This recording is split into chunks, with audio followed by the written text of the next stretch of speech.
an industrial firm or a sector can focus on two different strategies for improving their profits or revenues.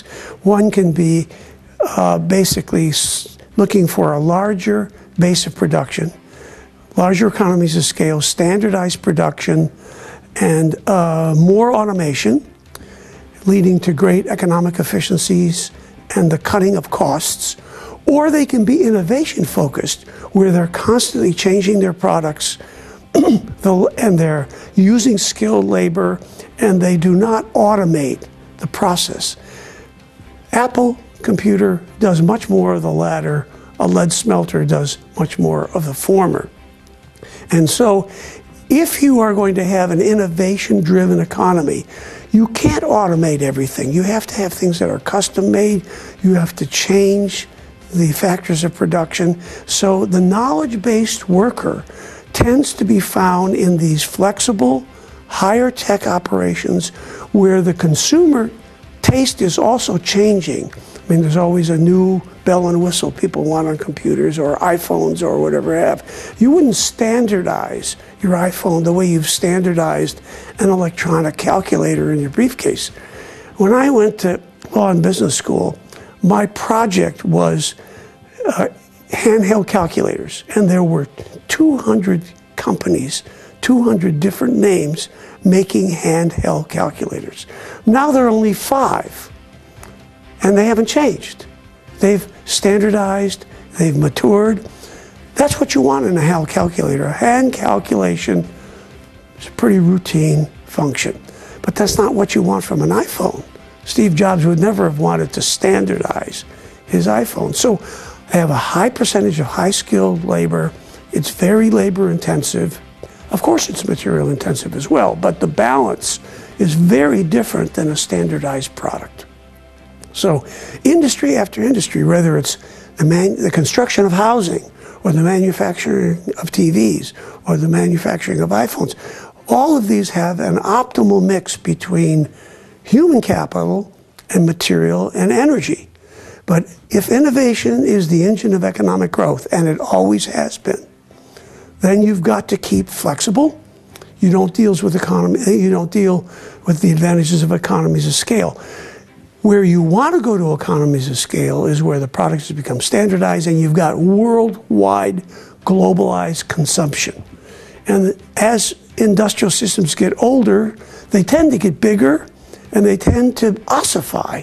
They tend to become very rigid, and that's why, to use the examples of Schumpeter in what he calls the winds of creative destruction, that's why industries replace one another. It isn't a question of transforming an industry, it's a question of replacing. For example, Monsanto made PCBs as the dielectric fluid in transformers and capacitors.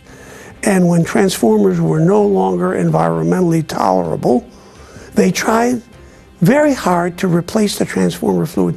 They did not have an intellectual model that could replace the PCBs. So it took another great company, Dow Silicone, to come up with a transformer fluid that totally displaced Monsanto. So displacement and technological innovation is really the thing which gives industrial systems their oomph. And unfortunately, at many business schools, we learn and focus primarily on the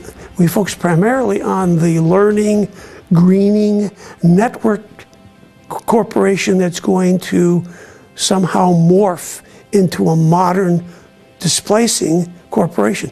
That's not where the displacement comes. The displacement comes from kicking the old guy out of the ring and coming in with a new technology.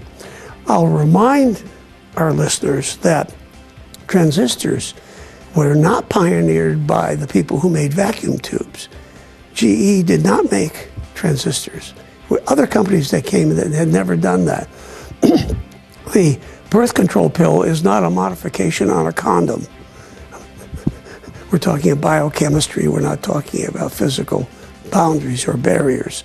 So you find example after example after example of displacement. And so we need in our business schools to teach students as much about displacement of the incumbents as about morphing into something slightly better, because the incremental technological shifts that you get from the incumbents, what I call sometimes the dinosaurs, are not going to give us the answers that we need. And you can want to be radically different, as Shell and BP have argued that they want to become energy companies, but on the ground, that's not what happens, because that's not where the capacity for innovation comes from. You are rational bound. You are basically stuck or path dependent by industries that have grown and continued only along a certain direction. So you need dynamism in the economy. Whereas once a economist named Burton Klein, he said, Adam Smith has talked about the invisible hand of competition, but what you need is the hidden foot to kick people off their lethargic, this is the way we've all done it, perspective. And nobody likes to hear that. People don't like to hear it. Industries don't like to hear it. But government has got to make room for this kind of dynamic change, because that's where change and profit and dynamism has always come from.